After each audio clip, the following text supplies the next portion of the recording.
கர்த்தருடைய பரிசுத்த நாமத்துக்கு ஸ்தோத்திரம். கர்த்தராக இயேசு கிறிஸ்துவின் நாமத்தினாலே நான் உங்கள் ஒவ்வொருவரையும் வாழ்த்துகிறேன். கர்த்தர் நல்லவர், அவருடைய கிருபை என்றும் உள்ளது. இன்னைக்கும் நாம் தியானிக்க போகிற வேத வசனம் எசையா 50ஆம் அதிகாரம் 2ஆம் வசனம். மீட்கக்கூடாதபடிக்கு என் கரம் குறுகிச்சோ, விடுவிக்கிறதற்கு என்னிடத்தில் பலன் இல்லாமற் போயிச்சோ, இதோ என் கண்டிதத்தினால் கடலை வற்ற பண்ணி நதிகளை வெட்டாந்தரையாக்கி போடுகிறேன்.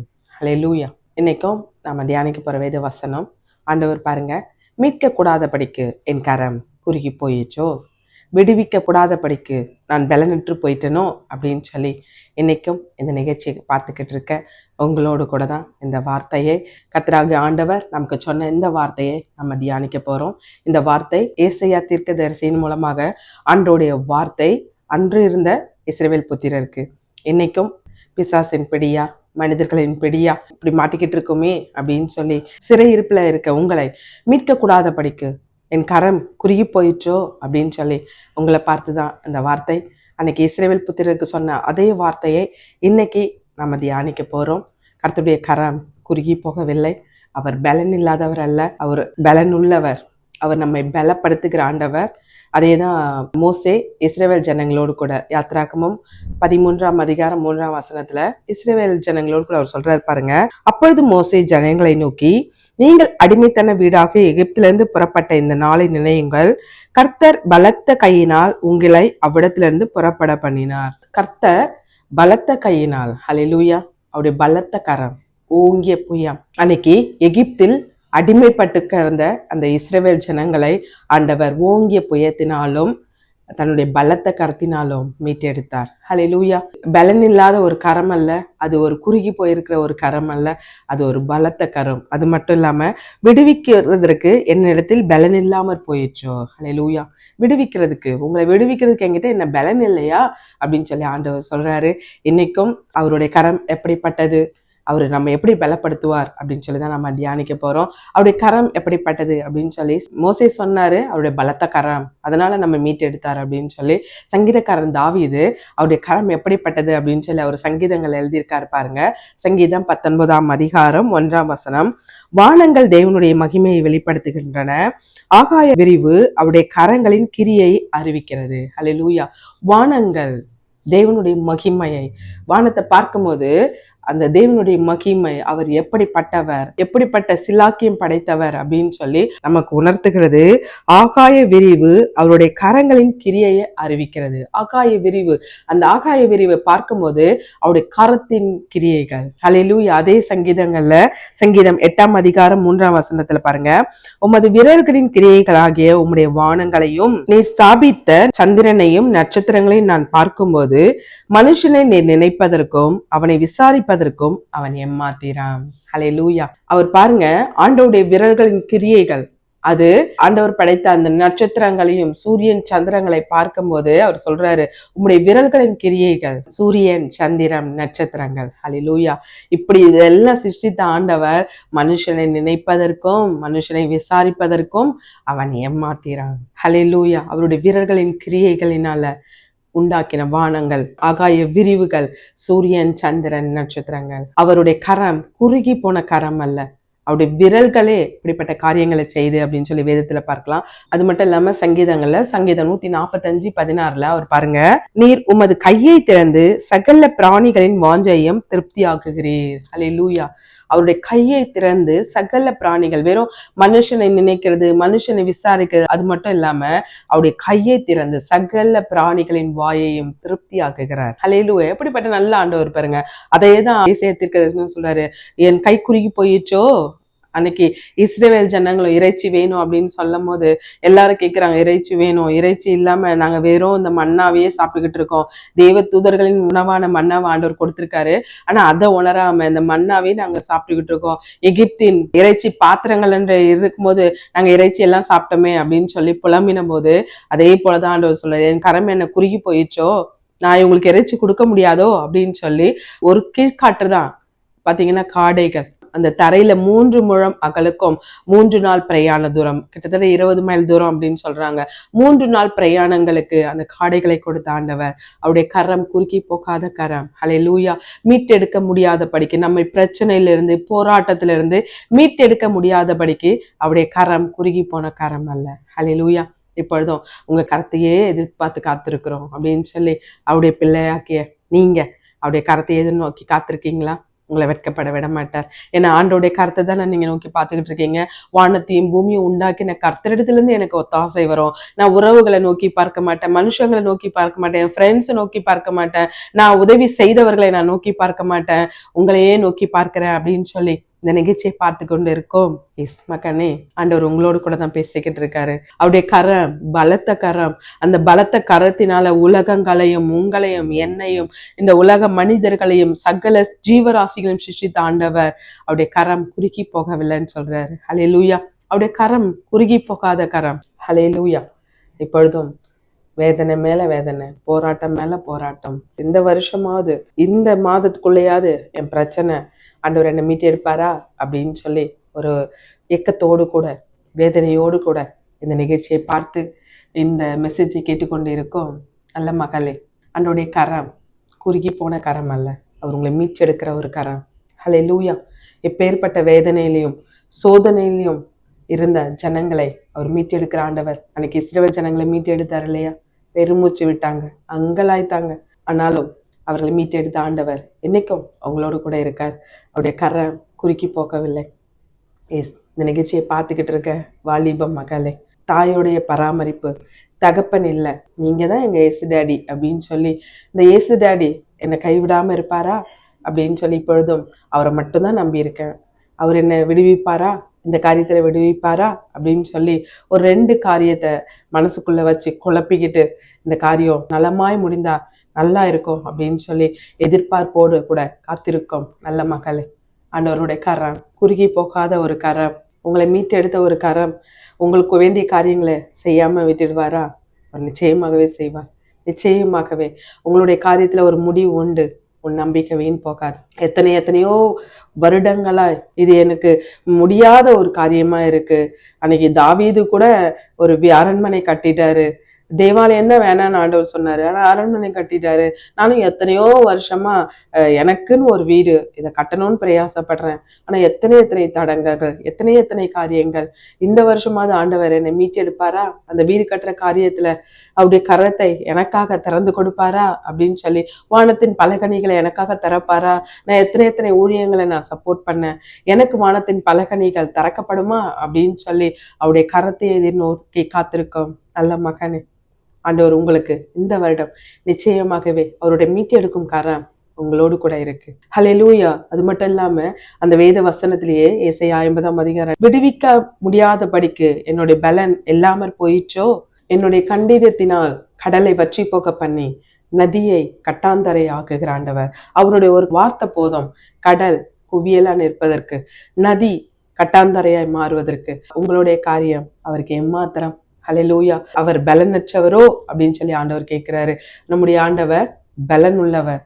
அவர் பாருங்க, தம்முடைய ஜனத்துக்கு பலன் கொடுப்பாராம். சங்கீதம் 50ஆம் அதிகாரத்துல நாம வாசிக்கலாம், கர்த்தர் தமது ஜனத்திற்கு பலன் கொடுப்பார். ஹல்லேலூயா. நமக்கு பலன் கொடுக்கிற ஆண்டவர் அவர் எப்படிப்பட்டவர்? அவர் பலன் இல்லாதவரா? அவர் எப்படிப்பட்டவர்? ஏசாயா 40ஆம் அதிகாரம் 28ஆம் வசனத்துல, பூமியின் கடையாந்திரங்களை சிருஷ்டித்த கர்த்தராகிய அநாதி தேவன் சோர்ந்து போவதும் இல்லை, இலைப்படுவதும் இல்லை. இதை நீ அறியாயோ? இதை நீ கேட்டதில்லையோ? பூமியின் கடையாந்திரங்களை சிருஷ்டித்த அண்ணாதி தேவன் அவர் இளைப்படைவதில்லை, அவர் சோர்ந்து போவதில்லை. அவர் என்ன பண்ணுவாராம்? 29ஆம் வசனத்துல, சோர்ந்து போகிறவனுக்கு பலன் கொடுத்து சத்துவம் இல்லாதவர்களுக்கு சத்துவத்தை பெருக செய்கிறாண்டவர். ஹல்லேலூயா. கடையாந்திரங்கள், பூமியின் கடையாந்திரம் ஆரம்பம் முதல் முடிவு வரை பூமியை சிருஷ்டித்த அண்ணாதி தேவன் அவர் இளைப்புள்ளவர் அல்ல. ஹல்லேலூயா. அதை பத்தி உங்களுக்கு தெரியுமா? அவர் இளைப்புடையவர் அல்ல, அவர் சோர்ந்து போவதும் இல்லை. அவர் இளைப்படைய மாட்டாரு, அவர் சோர்ந்து போக மாட்டாரு. ஆனா சோர்ந்து போகிற நமக்கு, மனிதர்களுக்கு அவர் பலன் கொடுக்கிறவர். சோர்ந்து போகிறவருக்கு அவர் பலன் கொடுப்பார், சத்துவம் இல்லாதவருக்கு அவர் சத்துவத்தை பெருக செய்கிற ஆண்டவர். எப்பொழுதும் சோர்ந்து போய் ரொம்ப டயர்ட் ஆயிட்டோம், அப்படின்னு சொல்லி. சரீரத்திலையும் சோர்ந்து போயிருக்கீங்களா? ஆத்துமாவிலையும் சோர்ந்து போயிருக்கீங்களா? அவர் நமக்கு சோர்ந்து போகிறவருக்கு பலன் கொடுக்கிற ஆண்டவர். அவர் பலன் குன்றினவர் அல்ல, பலன் நற்றவர் அல்ல, அவர் நமக்கு பலன் கொடுக்கிற ஆண்டவர். அல்லேலூயா. இதே சங்கீதக்காரன் தாவீது பாருங்க, சங்கீதம் 138 நான் கூப்பிட்ட நாளில் எனக்கு மறு உத்தரவு அருளினீர், என் ஆத்துமாவில் பலன் தந்து என்னை தைரியப்படுத்தினீர். அல்லேலூயா. நான் கூப்பிட்ட போது எனக்கு மறு உத்தரவு கொடுத்தீர். அல்லேலூயா. நாம சோர்ந்து போயிருக்கும் போது, ஏதோ பிரச்சனை இருக்கும்போது யாருக்காவது கூப்பிட்டோம் அப்படின்னா நமக்கு ரிப்ளை கூட வராது. அது தெரிஞ்சுட்டு எடுக்க மாட்டாங்களோ என்னவோ. ஆனா சங்கீதக்காரன் தாவீது சொல்றார், நான் கூப்பிட்ட நாளில் எனக்கு மறு உத்தரவு அருளினீர், என் ஆத்துமாவிலே பலன் தந்து என்னை தைரியப்படுத்தினீர். ஆத்துமாவில் பலன் தருகிற ஆண்டவர். அல்லேலூயா. எப்படி பலன் தருவாராம் அவர் பாருங்க. ஒரு வேத வசனம் பாருங்க, ஏசாயா 66:13, ஒருவனை அவன் தாய் தேற்றுவதை போல் நான் தேற்றுவேன். அல்லேலூயா. ஆத்துமாவில ஒரு தாய் எப்படி தேற்றுவாங்க அப்படி தேற்றுவாராம். ஒரு தாய் பிள்ளைங்க தவறே பண்ணியிருந்தா கூட, சரி பரவாயில்ல, இந்த முறை பரவாயில்ல, அடுத்த முறை இந்த மாதிரி பண்ணக்கூடாது அப்படின்னு ஒரு தவறு பண்ணாலும் அதை ஏற்றுக்கொண்டு இனிமே அப்படி பண்ணக்கூடாதுன்னு ஒரு அட்வைஸ் பண்ணுவாங்க. ஏதோ ஒரு காரியத்துல சோர்ந்து போயிருக்காங்க பிள்ளைங்க அப்படின்னு சொல்லும் போது அவங்களை தேற்றுவதா, இந்த முறை இல்லைன்னா பரவாயில்ல, அடுத்த முறை பார்த்துக்கலாம் அப்படின்னு சொல்லி ஒரு தாய் எப்படி தேற்றுவாங்களோ அது போல ஒரு தாய் தேற்றுவதை போல் நான் உங்களை தேற்றுவேன் அப்படின்னு சொல்லி ஆண்டவர் சொல்ல. நம்முடைய ஆத்துமாவில தேற்றுகிற ஒரு ஆண்டவர் இருக்காரு. அவரு எப்படி தேற்றுவாராம் பாருங்க. அதே ஏசாயா 66:14 நீங்கள் அதை காணும் போது உங்கள் இருதயம் மகிழ்ந்து உங்கள் எலும்புகள் பசும்புல்லை போல செழிக்கும். அப்பொழுது கர்த்தருடைய ஊழியக்காரரிடத்தில் அவர் கரமும் அவருடைய சத்துருக்களிடத்தில் அவருடைய சினமும் அறியப்படும். ஹல்லேலூயா. அவர் தேற்றும் போது இருதயம் மகிழுமா. ஹல்லேலூயா. உலகம் கொடுக்கும் சமாதானம் அல்ல, உலகம் கொடுக்கும் சந்தோஷம் அல்ல, அவர் நம்மை தேற்றும் போது நம்முடைய இருதயம் மகிழும். ஹல்லேலூயா. பிரச்சனை உண்டுதான், போராட்டம் உண்டுதான், அதான் உலகத்திலே உபத்திரம் உண்டு, திடன் கொள்ளுங்கள், நான் உலகத்தை ஜெயித்தேன்னு சொல்லி நம்மை தேற்றுகிற ஆண்டவர். அவர் தேய்ச்சும் போது நம்முடைய இருதயம் மகிழும். உங்கள் எலும்புகள் பசும்புல்லை போல் செழிக்கும். சரீரத்துல பலவீனமா இருந்தோம் அப்படின்னா எலும்புகள் உடனே பலனற்று போயிடும். அல்லேலூயா. அவர் பாருங்க, எலும்புகள் பசும்புல்லை போல் செழிக்குமா. அவர் நம்மை தேற்றும் போது, ஒரு தாய் தேய்ச்சுவதை போல நம்மை தேய்ச்சுவாரு, நம்மை பலப்படுத்துவாரு. அவர் தேய்ச்சும் போது நம்முடைய இருதயம் மகிழும். அது மட்டும் இல்லாம நம்முடைய எலும்புகள் பசும்புல்லை போல செழிக்கும் அப்படின்னு சொல்லி வேதம் சொல்லுது. அல்லேலூயா. இன்னைக்கும் அவருடைய கரம் குன்றி போகாத கரம். அவர் பலன் அற்றவர் அல்ல, பலன் உள்ளவர். இப்படி வேதத்துல பலப்படுத்தின ஒரு 3 நபர்களை நம்ம பார்க்க போறோம். முதலாவது யோசுவா பாருங்க, அப்படி பயந்து கலங்கிட்டு உட்கார்ந்துருக்காரு. மோசே மறிச்சிடுறாரு. மோசே மறித்து எல்லாரும் துக்கம் கொண்டாடி அங்கேயே இருக்காங்க. எல்லாம் கிளம்பி போனோம். ஆண்டவர் வாக்குத்தத்தம் கொடுத்த வாக்குத்தத்தத்தின் தேசத்தை சுதந்தரிக்க எல்லாரும் இஸ்ரவேல் ஜனங்க எல்லாரும் கடந்து போனோம். இப்ப மோசைக்கு அப்புறம் யோசுவா தான் வழி நடத்தணும்னு சொல்லி ஆண்டவர் முன் குறிச்சிட்டாரு. ஆனா இந்த யோசுவா பாத்தீங்கன்னா யாரையும் கூட்டிட்டு போகாம எங்க மறித்தாரோ, எங்க அடக்கம் பண்ணாங்களோ மோசேவை, அதே இடத்துலயே அப்படியே உட்கார்ந்துருக்காங்க. எல்லாரும் உட்கார்ந்துருக்காங்க, யாரும் கிளம்பல. அவங்கவுங்க காலையில மண்ணா விழுது சாப்பிடுறாங்க, என்னென்ன காரியமோ அதை பண்ணிட்டு அதே கூடாரங்கள்ல அப்படியே இருக்காங்க. இந்த யோசுவா தான் நடத்தணும் முன்னின்று, ஆனா அவர் பயந்துகிட்டு இருக்காரு. ஹல்லேலூயா. பிசாசம் எப்பொழுதும் தேவனுடைய பிள்ளைகள் அவங்கள பார்த்து எப்பொழுதும் ஏதோ ஒரு பயம். அது நீ இப்படி இருக்கியா, இந்த காரியம் இப்படி ஆச்சுன்னா என்ன பண்றது, இதோட முடிஞ்சு போயிரு என்ன பண்றது அப்படின்னு சொல்லி நிறைய அந்த பயத்தின் ஆவிகளை பிசாசு எப்பொழுதும் கொடுப்பான். ஆனா ஆண்டவர் பாருங்க, இந்த யோசுவா பயந்து கலங்கி உட்கார்ந்துருக்காரு. எப்படி இந்த ஜனங்களை நான் வழி நடத்துவேன். மோசே இருந்த போதே முரட்டாட்டம் பிடிச்ச ஜனங்க, அவர் இருக்கும்போதே அவர் சொல்ல கேட்காத ஜனங்க, அவரை கல்லெறிய துணிஞ்ச ஜனங்க, இவருங்க கிட்ட போய் நான் எப்படி பேசுவேன், இவர்களை எப்படி நான் வழி நடத்துவேன். 40 வருஷம் இதே இஸ்ரவேல் ஜனங்க கூட்டத்துல நான் பிறந்து இவங்க எல்லாருக்கும் நான் பார்க்கும்போது ரொம்ப சின்ன பையன், நான் போய் எல்லாம் கிளம்புங்க நம்ம போனோம் அப்படின்னு சொன்னா இவங்கெல்லாம் கேட்பாங்களா அப்படின்னு சொல்லி பயந்து பலன் இல்லாம இருந்துகிட்டு இருக்காரு.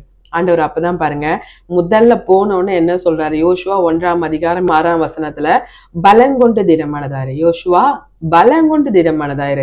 அவர் பயந்து கலங்கிக்கிட்டு இருக்காரு. ஆண்டவர் போய் சொல்றாரு, பலங்கொண்டு திடமானதாயிரு. அது மட்டும் இல்லாம அடுத்த வசனத்துல ஒருவனும் உனக்கு முன்பாக எதிர்த்து நிற்பதில்லை. இந்த யோசுவா எதுக்காக பயந்தாரு, எல்லாம் எதிர்த்து நிற்பாங்களா, முரட்டாட்டம் பண்ணுவாங்களா அப்படின்னு சொல்லி ஆண்டவர் பாருங்க, ஒருவனும் உனக்கு முன்பாக எதிர்த்து நிற்பதில்லை அப்படின்னு சொல்லிட்டு அடுத்ததான் உனக்கு சொல்றாரு, நான் மோசையோடு கூட இருந்தது போல உன்னோடு கூட இருப்பேன். ஹல்லேலூயா. எப்படிப்பட்ட ஒரு தேற்றுதலான ஒரு வார்த்தை பாருங்க. உண்மையிலேயே அந்த இடத்துல யோசுவாக்கு எப்படிப்பட்ட ஒரு சந்தோஷம் இருந்திருக்கும். ஏன்னா மோசையோடு கூட ஆண்டவர் இருந்து அத்தனை அற்புதங்கள், அத்தனை அதிசயங்கள், கடல் 2ஆக பிளந்தது, நிறைய காரியங்கள், கற்பாறையில நீருற்று கசந்த மாறா மதுர மதுரமாய் மாறிச்சு.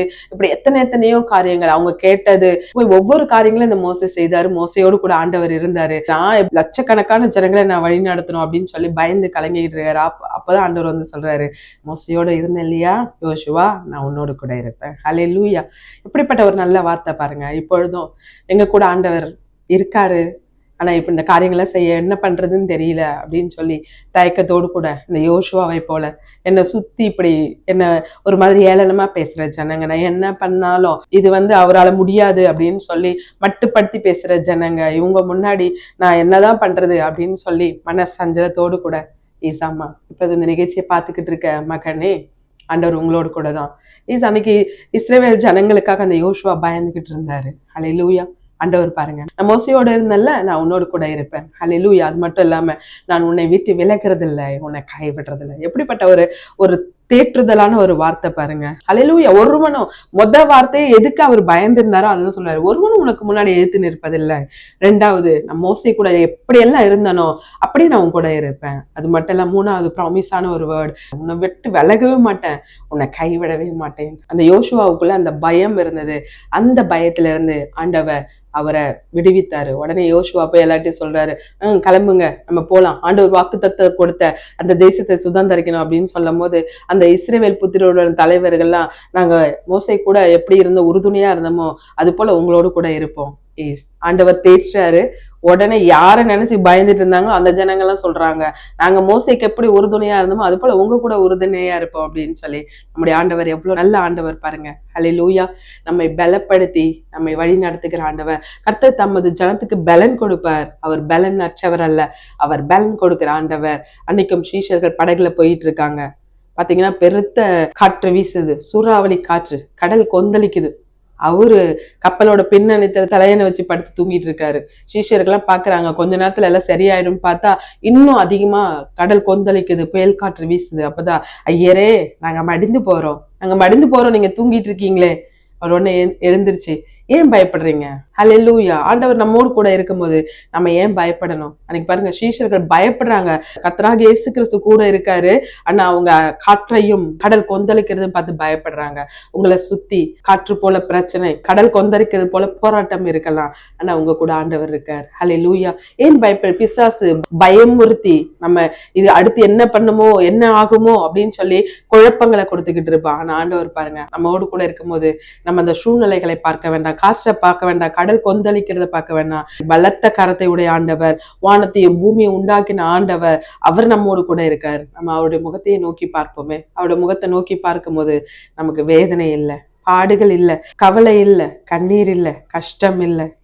சோர்ந்து போயிருந்தா அவர் நமக்கு பலன் கொடுப்பார். உங்களை சுத்தி இருக்க சூழ்நிலை போராட்டமா இருக்கலாம், அவருக்கு ஒரு வார்த்தை சொன்னா அமைதலா இரு அப்படின்னு சொல்லி ஒரு வார்த்தை சொல்லி அந்த பிசாசை சிலுவையில முறியடித்த ஆண்டவர் உங்களையும் அந்த பயத்தின் காரியங்களை முறியடிக்க வைப்பார். பலன் கொடுக்கிற ஆண்டவர் அன்னைக்கு யோசுவாவுக்கு பலன் கொடுத்தார், உங்களுக்கும் கொடுப்பார். இரண்டாவதாய் நம்ம வேதத்துல விசுவாச குறைவு, இதை நம்ம ஆபிரகாமோட வாழ்க்கையில பார்க்கலாம். ஆண்டவர் ஆபிரகாமுக்கு வாக்குத்தத்தம் கொடுத்திருக்காரு. வார்த்தையா நிறைய காரியங்கள், நம்ம பேரை பெருமைப்படுத்துவேன், நீ ஆசீர்வாதமா இருப்பா, உன் சந்ததியை நான் பெருக்க பண்ணுவேன் அப்படின்னு சொல்லி வாக்குத்தத்தங்கள் கொடுத்திருக்காரு. அதை நம்பி ஆபிரகாம் அவர் பார்க்காத தேசத்துக்கு போறாரு. இப்படி போயிட்டு இருக்கும்போது நல்ல செழிப்பா எல்லா ஆசீர்வாதங்கள், ஒவ்வொரு ஆசீர்வாதங்களும் வந்துகிட்டு இருக்கு. செல்வ செழிப்பாய் மாறிட்டாரு, வேலைக்காரர்கள் வந்துட்டாங்க, இப்படி நிறைய ஆடு மாடு எல்லாம் பெருக்கமா இருந்துகிட்டு இருக்கு. ஆனா அவருக்கு பாத்தீங்கன்னா ஆண்டவர் ப்ராமிஸ் பண்ண அந்த சந்ததி அது மட்டும் இல்லை. அப்ப பாருங்க, திடீர்னு ஒரு விசுவாச குறைவு வந்திருக்கும் இல்லையா அந்த ஆபிரகாமுக்கு. ஆண்டவர் பாருங்க எல்லா காரியங்கள் முடிந்த பின்பு அவரு ஒரு இடத்துல வந்தாரு, நல்லா செட்டில் ஆயிட்டாரு. எல்லா காரியம் முடிந்ததுக்கு அப்புறம் இப்போ அந்த அவ்வளவுதான், இனிமே நமக்கு குழந்தை பிறக்காது போல இருக்கு, இந்த எலியேசர் தான் நம்ம மகனா எடுத்துக்கணும் அப்படின்னு சொல்லி தன்னுடைய வேலைக்காரனாகிய எலியேசரே நமக்கு எல்லாத்துக்கும் மகனா இருக்கட்டும் அப்படின்னு சொல்லி அவரே நினைச்சுக்கிறாரு. ஆண்டவர் அந்த ஆபிரகாமை நம்ம தேற்றுவதை பார்க்கலாம். ஆதியாகமம் 15:1. இந்த காரியங்கள் நடந்த பின்பு கர்த்தருடைய வார்த்தை ஆபிரகாமுக்கு தரிசனத்திலே உண்டாகி, ஆபிரகாமே நீ பயப்படாதே, நான் உனக்கு கேடகமும் உனக்கு மகா பெரிய பலனுமாய் இருக்கிறேன் என்றார். நான் உனக்கு ஸ்ட்ரென்த்தா இருக்கேன். ஹல்லேலூயா. அவர் பலன் அற்றவர் அல்ல, அவர் பலன் உள்ளவர்.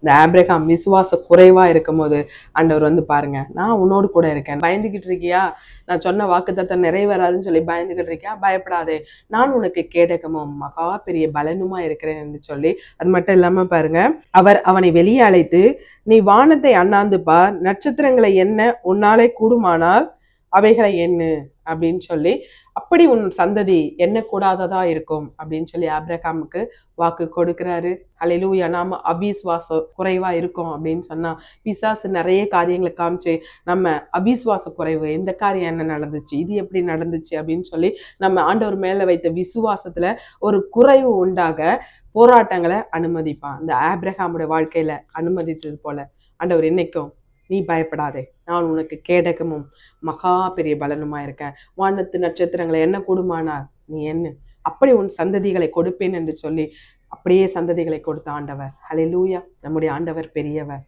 அவர் பலப்படுத்துகிற ஆண்டவர். ஆபிரகாம் விசுவாச குறைவா இருக்கும் போது ஆண்டவர் தேற்றிருந்த நம்ம இடத்துல பார்த்தோம். புதிய ஏற்பாட்டு காலத்திலையும் நம்முடைய கர்த்தராகிய இயேசு கிறிஸ்து யவிரு அப்படின்னு சொல்லி ஒரு மனுஷனை குறித்து நம்ம பார்க்கலாம். யவிரோட மகள் வியாதியா இருக்காங்க, மரண படுக்கையில இருந்துகிட்டு இருக்காங்க. அப்போ பார்த்தீங்கன்னா அந்த யவிரு போய் கர்த்தராகிய இயேசு கிறிஸ்து சொல்றாரு, என்னுடைய மகளை வந்து சுகப்படுத்துறீங்களா, அவங்க ரொம்ப மரண அவஸ்தையில இருக்காங்க அப்படின்னு சொன்ன உடனே கர்த்தராகிய இயேசு கிறிஸ்து, நான் வந்து சுகப்படுத்துறேன் அப்படின்னு சொல்லி யவிருன்னு கூட போய்கிட்டு இருக்காரு.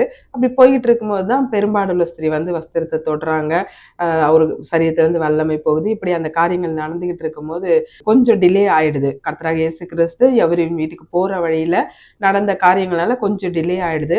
உடனே அந்த நேரத்துலதான் யவிரியோட வேலைக்காரங்க வந்து சொல்றாங்க, மகள் மறிச்சிட்டாங்க, போதகரை துக்கப்படுத்த வேணாம் அப்படின்னு சொல்லி சொன்னோன்னே அந்த யவிருக்கு எப்படி இருந்திருக்கும் பாருங்க. கர்த்தராகிய இயேசுக்கு சீக்கிரம் வந்திருந்தா என் மகளை சுக்கப்படுத்தி இருப்பாரு, அவங்க உயிரோட இருந்திருப்பாங்களே அப்படின்னு சொல்லி ஒரு தகப்பன் அப்படியே கலக்கத்தோடு நின்றுகிட்டு இருக்காரு. கர்த்தராகிய இயேசு கிறிஸ்து அந்த யவிரியை பார்த்து சொல்றாரு, மகனே பயப்படாதே, விசுவாசம் உள்ளவனாயிரு அப்படின்னு சொல்லி. ஓ எஸ், அவர் பாருங்க, நான் உன் கூட இருக்கேன். யவிரை பார்த்து சொல்றேன், நான் உன் கூட இருக்கேன், நீ விசுவாசம் உள்ளவனாயிரு. ஹல்லேலூயா. அதுக்கப்புறம் யவிரின் வீட்டுக்கு போறாரு, மகள் திரையா இருக்காங்க அப்படின்னு சொல்லி தலித்தகுமி அப்படின்னு சொல்லி எழுப்பி அந்த மகளை தகப்பனார்கிட்ட படைக்கிறாரு.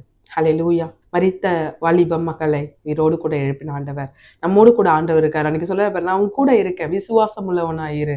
ஹல்லேலூயா. நம்மோடு கூட ஆண்டவர் இருக்காரு. நம்முடைய மரித்து போன காரியங்கள் உயிரடை செய்ய வைப்பாரு. ஹல்லேலூயா.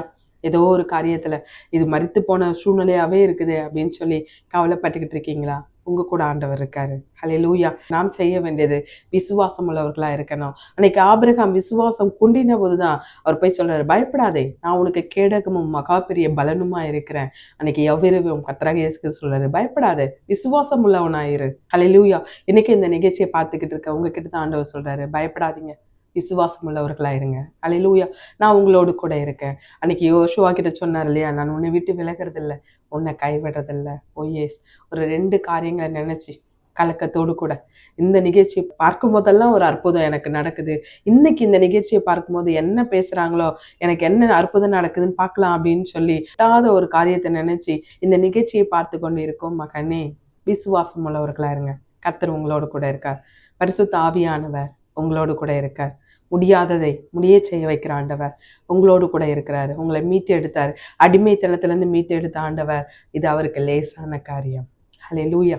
3வதாய் நாம் வேதத்துல இந்த எலியா, ஆண்டவருக்காக பக்தி வைராகியமா இருந்த எலியா, ஆகாப் ராஜா, எசபெல் ராணி, இவர்களுடைய பாகாலின் தெய்வங்கள் அல்ல அப்படின்னு சொல்லி முழக்கமிட்டு எல்லாவற்றையும் தீக்கிரையாக்கி பாகாலின் தீர்க்கதரிசிகளை கொன்று போட்டு, ஆனா அதுக்கப்புறம் இந்த எசபெல் ராணி எலியாவோட தலையை வாங்கணும் அப்படின்னு சொல்லி சட்டம் போட்டதுக்கு அப்புறம் ஒரு சூறை செடிக்கிட்ட போய் அப்படியே மனம் நொந்து, சரீரத்திலையும் பலவீனம், அப்படியே பயந்து, போதும் தகப்பன், பிதாக்களை காட்டிலும் நான் நல்லவன் அல்ல, போதும், என் ஜீவனை எடுத்துக்கங்க அப்படின்னு சொல்லி அந்த சூறைச்செடியின் கீழே பயந்து இருந்த அந்த எலியாவை முதலாவது தேவதூதர் போய் தேற்றார். அவர் சரீரத்துல பாருங்க, ஒரு உயிருக்கு பயந்து போராட்டமான ஒரு சூழ்நிலை, அந்த சூறைச்செடியில போய் அப்படியே பழுத்து கிடக்குறாரு.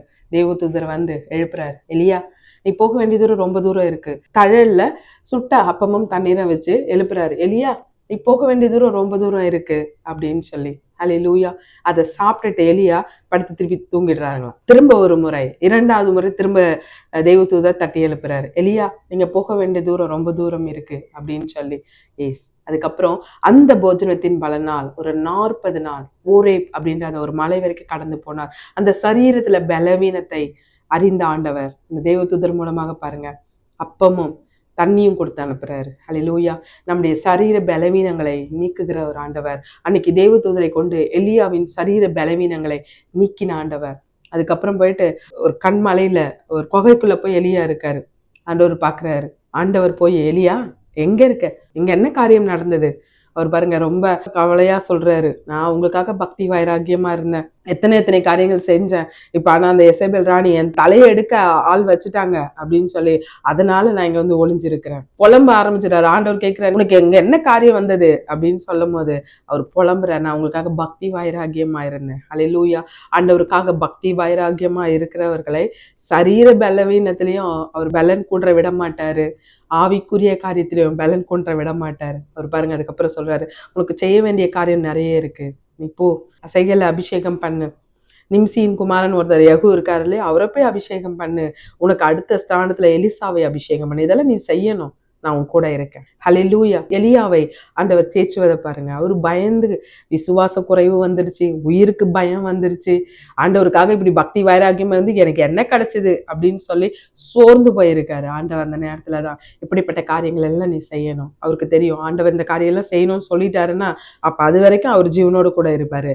எந்த ஆகாப்பும் சரி, எந்த எசபேல் ராணியும் அவருடைய ஜீவனை ஒன்றும் பண்ண முடியாதுன்னு சொல்லிட்டு அதுக்கப்புறம் போய் ஆண்டவர் சொன்ன வேலையெல்லாம் அவர் செய்யறாரு அப்படின்னு சொல்லி நம்ம வேதத்துல பார்க்கலாம். ஹல்லேலூயா. இதே புதிய ஏற்பாட்டு காலத்திலையும் பவுலை குறித்து நம்ம பார்க்கும்போது அவர் பாருங்க, என்னை குட்டும் சாத்தான் ஒண்ணு, என் சரீரத்துல ஒரு பலவீனம் இருக்கு. 2 கொரிந்தியர் 12ஆம் அதிகாரம் 7ஆம் வசனம். அன்றியும் எனக்கு வெளிப்படுத்தவைக்குரிய மேன்மை நிமித்தம் நான் என்னை உயர்த்தாதபடிக்கு என் மாம்சத்திலே ஒரு முள் கொடுக்கப்பட்டிருக்கிறது, என்னை நான் உயர்த்தாதபடிக்கு அது என்னை குட்டும் சாத்தானுடைய தூதனா இருக்கிறது. ஹல்லேலூயா. அது என்னை குட்டும் சாத்தானுடைய தூதனா, எனக்கு ஒரு முள் சரீரத்துல கொடுக்கப்பட்டிருக்கு, எனக்கு ஒரு வியாதி இருந்துகிட்டு இருக்கு, அது என்னை குட்டும் சாத்தானா, நான் என்னை மேன்மை பாராட்டாதபடிக்கு அது என்னை குட்டும் சாத்தானா எனக்கு இருந்துகிட்டே இருக்கு அப்படின்னு சொல்லி அவர் பாருங்க அடுத்த வசனம், அது என்னை விட்டு நீங்கும்படிக்கு 3 தரம் கர்த்தரிடத்தில் வேண்டிக் கொண்டேன், அதற்கு அவர், என் கிருபை உனக்கு போதும், பலவீனத்திலே என் பலன் பூரணமாய் விளங்கும் என்றார். ஆகையால் கிறிஸ்துவின் வல்லமை என் மேல் தங்கும்படி என் பலவீனங்களை குறித்து நான் மிகவும் சந்தோஷமாய் மேன்மையை பாராட்டுவேன். அவர் சொல்றாரு பாருங்க, நான் 3 முறை வேண்டினேன் இந்த சரீர பலவீனத்துக்காக. அப்ப ஆண்டவர் வந்து சொன்னாரு, என் கிருபை உனக்கு போதும், உன்னுடைய பலவீனத்துல என்னுடைய பலன் தங்கும்.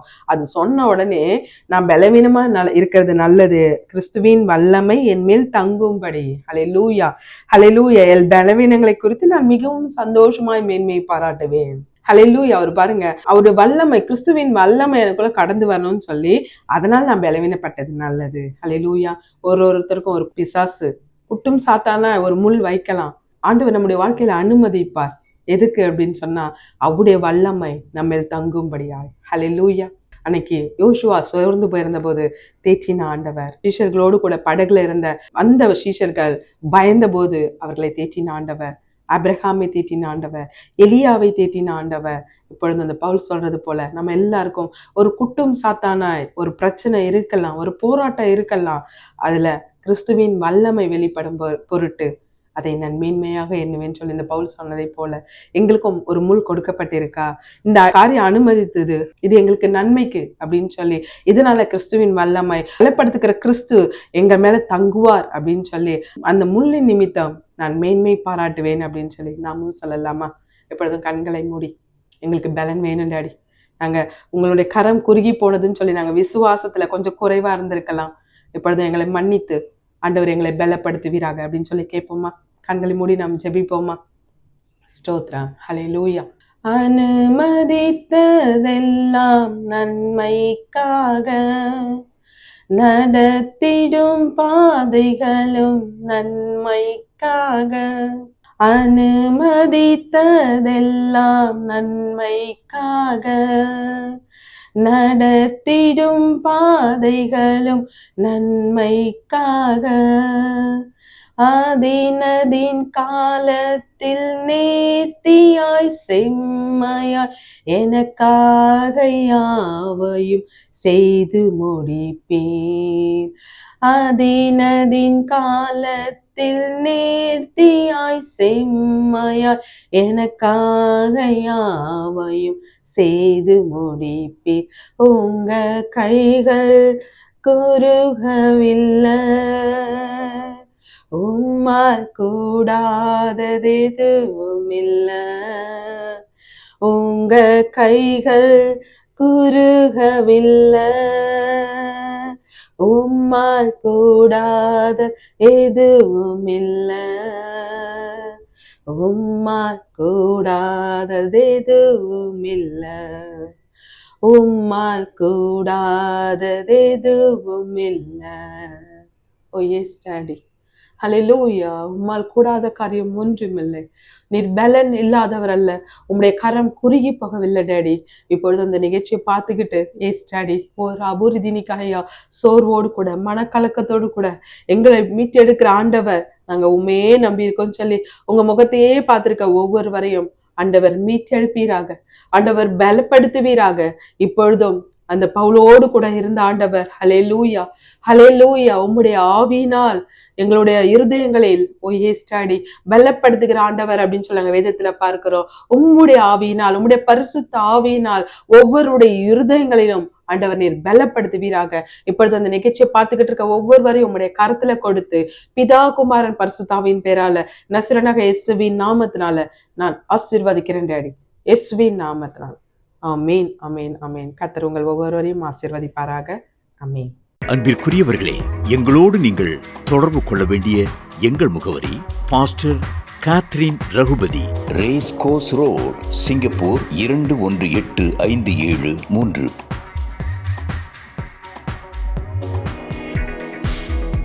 For prayer request in Singapore number 6589872057. For India number 074180718556.